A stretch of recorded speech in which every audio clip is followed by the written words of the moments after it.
Hi, my name is Gio and I'm the senior editor of footballbook.pro.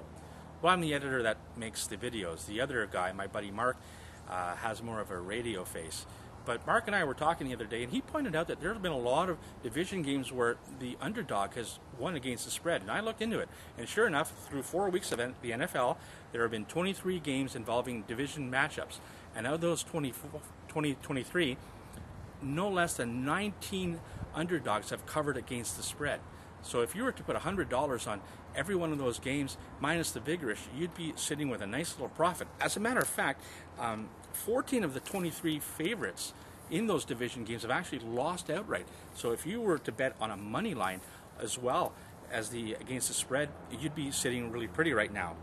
And I mention that because this week there's one game that involves a divisional confrontation, and that's going to be San Diego at Oakland. Now, San Diego's so far in the 2010 season are 2-2, but they're 0-2 on the road. Now they're on the road again, and Oakland is at home. Oakland lost last week, and it's rare that teams lose back-to-back games at home, especially when they're a dog in a division game. So I just wanted to point that out. Another thing I'd like to talk about is so far there have been 3 instances where a team has won back-to-back on the road and has come home only to lose that game. Now, the first one that happened to was Miami. They won in their first and second weeks. They came home and they lost, and then they actually lost the Monday nighter. So they've now lost 2 in a row after winning back-to-back on the road. The other 2 involved both the Pennsylvania teams, Pittsburgh and Philadelphia. Each won 2 consecutive road games. They came back, and this past Sunday in week 4, they lost at home. So keep that in mind. When you see a team that's won back-to-back on the road and they're coming home, bet against them. It works almost all the time.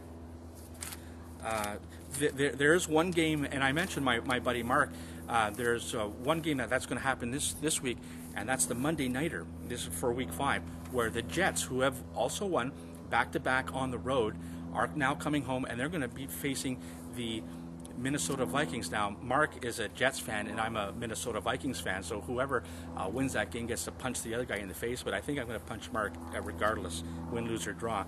I just want to talk about my vlog last week. I mentioned a couple of things like Jacksonville playing really well against Indianapolis. Well, sure enough, don't they beat the Colts on a 59-yard field goal. Now, raise your hand how many of you lost your office pools or your provincial lottery pools like I did.